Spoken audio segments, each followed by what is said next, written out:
Welcome to all. I am Satish Kumar. Wiring maintenance and ടെക്നിക്സിൻ്റെ അടുത്തൊരു വീഡിയോയിലേക്കാണ് നമുക്ക് നേരെ വീഡിയോയിലേക്ക് പോകും.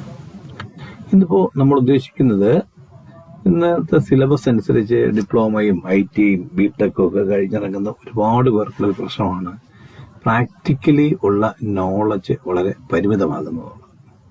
അപ്പോൾ ഒരു പ്രൊഫഷണൽ ആകാൻ അവർക്ക് വളരെയേറെ ബുദ്ധിമുട്ടുണ്ട്.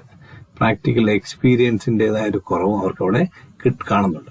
അപ്പോൾ ഇന്നിപ്പോൾ നമ്മളൊരു ബിൽഡിംഗ് വയറിംഗ് ചെയ്യുമ്പോൾ എന്തൊക്കെ അതിന് വേണ്ട കാര്യങ്ങൾ, ഒരു വീട് അല്ലെങ്കിൽ ഒരു കെട്ടിടം വയറിംഗ് ചെയ്യുമ്പോൾ നമ്മൾ ശ്രദ്ധിക്കേണ്ട കാര്യങ്ങൾ എന്തൊക്കെയാണ് എന്നുള്ള ഒരു ടോപ്പിക്കിന്റെ ആദ്യ ഭാഗത്തിലേക്കാണ് പോകുന്നത്.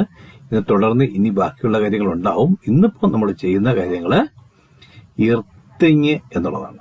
അപ്പോൾ നമ്മൾ ഒരു വീട് കെട്ടിടം വയറിംഗ് ചെയ്യുമ്പോൾ ആദ്യം നമുക്ക് എർത്തിങ്ങിന്റെ കാര്യത്തിൽ തുടങ്ങണമെന്ന് തോന്നി. അപ്പോൾ എർത്ത് തന്നെ നമുക്ക് ആദ്യം തുടങ്ങാം. അപ്പോൾ അതിനൊരുപാട് കുറേയേറെ ചോദ്യങ്ങളുണ്ടാവും, കുറേയേറെ സംശയങ്ങളുണ്ടാവും, കുറേയേറെ കാര്യങ്ങളും നമുക്ക് പറഞ്ഞു തരേണ്ടതുണ്ട്. അപ്പൊ നേരെ അങ്ങ് വീഡിയോയിലേക്ക് പോകാം. എവിടെ ചെയ്യണം? ആ ചോദ്യത്തിൽ തന്നെ ഒരു സംശയം അല്ലേ? ഇവിടെ നോക്കിയേ, എന്താണ് നമ്മളൊരു കെട്ടിടം?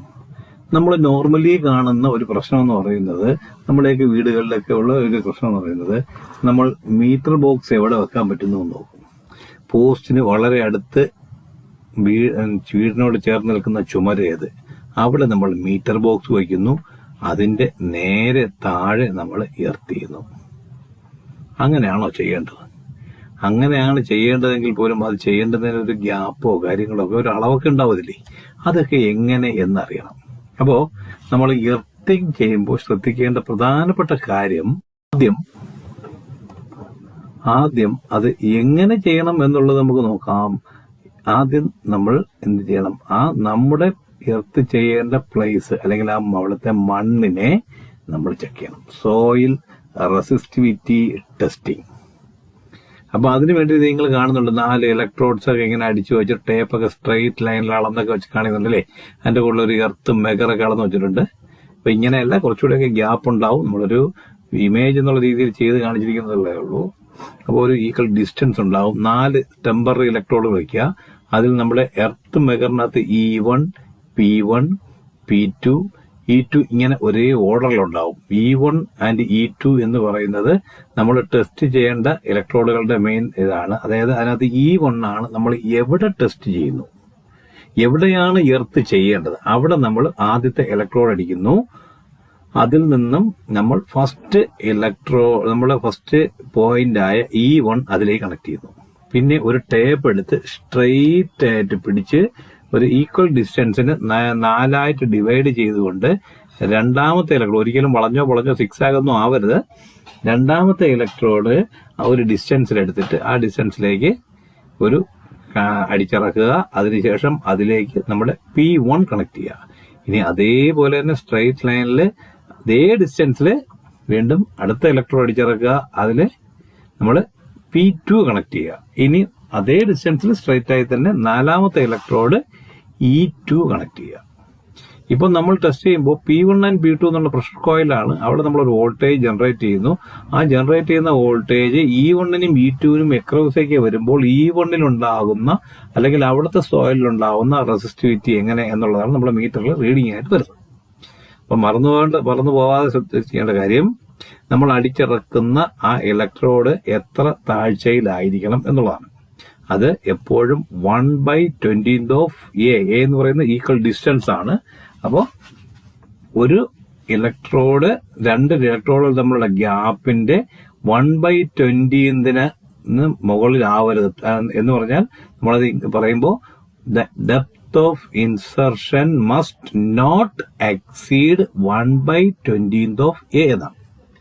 ഈ ഇൻസർഷൻ നമ്മൾ ഒരിക്കലും അതിന്റെ ആ ഡിസ്റ്റൻസിന്റെ 1/20 കൂടുതലാവരുത് എന്നാണ്. അപ്പോൾ നമ്മൾ അത്രയും ദൂരം മാത്രം അത് കാൽക്കുലേറ്റ് ചെയ്ത് അടിച്ചിറക്കിയ ശേഷം ഈ പറഞ്ഞതുപോലെ കണക്ട് ചെയ്ത് നമ്മളെ മെഗറിൽ ടെസ്റ്റ് ബട്ടൺ പ്രസ് ചെയ്യുമ്പോൾ നമുക്ക് കിട്ടുന്നത് റെഡി. അങ്ങനെ ഒരു ബിൽഡിംഗ് വെക്കാൻ ഉദ്ദേശിക്കുന്നതിന്റെ പല സ്ഥലങ്ങളിൽ നമ്മൾ ടെസ്റ്റ് ചെയ്യണം. നാട്ടുകാരുടെ പ്രോപ്പർട്ടിയിലല്ല, നമ്മുടെ പ്രോപ്പർട്ടിയിൽ തന്നെ പല സ്ഥലങ്ങളിൽ ഇത് ടെസ്റ്റ് ചെയ്യുമ്പോൾ എവിടെയാണോ നമുക്ക് നല്ല റെസിസ്റ്റൻസ് കുറഞ്ഞ ഒരു ഏരിയ കിട്ടുന്നത് അവിടെ നമ്മൾ എർത്തിങ് ചെയ്യണം.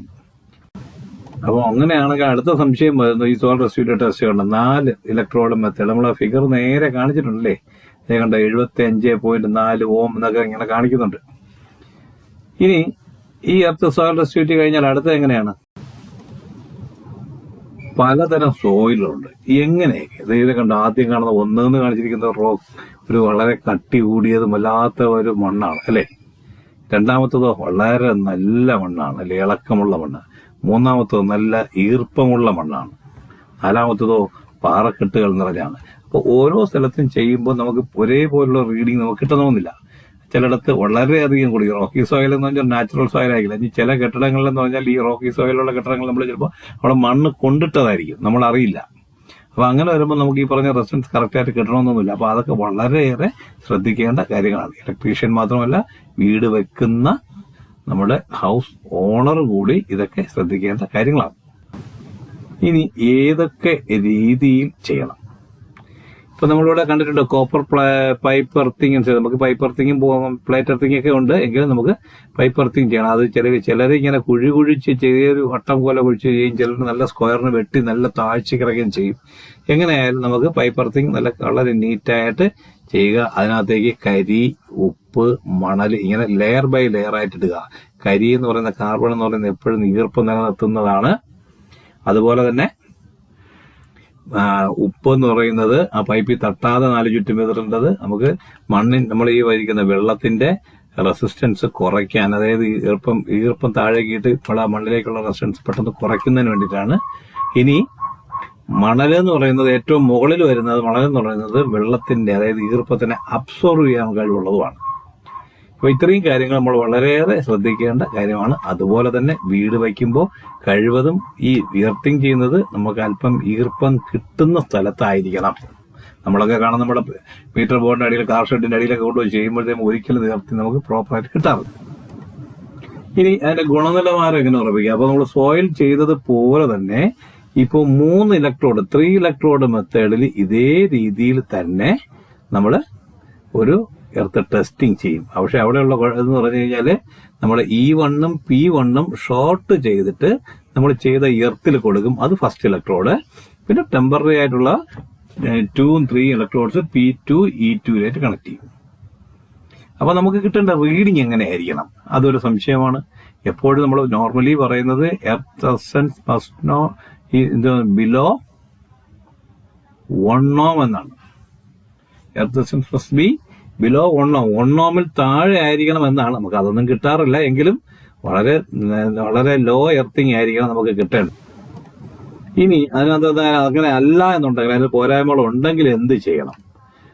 വീണ്ടും കുറച്ചു ദൂരം മാറി മറ്റൊരു എർത്ത് നമ്മൾ ചെയ്ത ശേഷം ആ എർത്തുകളെ തമ്മിൽ പാരലായിട്ട് കണക്ട് ചെയ്യുക. അതാണ് അതിനകത്തുള്ള ആകെയുള്ളൊരു പോംവഴി. അപ്പോൾ ഈ വീഡിയോ നിങ്ങൾക്ക് ഉപകാരപ്രദമായെന്ന് കരുതുന്നു. എങ്കിൽ അടുത്ത ഇതിന്റെ 2ാം പാർട്ട് വരെ വെയിറ്റ് ചെയ്യുക, മറ്റുള്ളവരിലേക്ക് ഷെയർ ചെയ്യുക. വീണ്ടും ഇതിന്റെ 2ാം പാർട്ടുമായി വരാം. അതുവരെ thank you and good bye.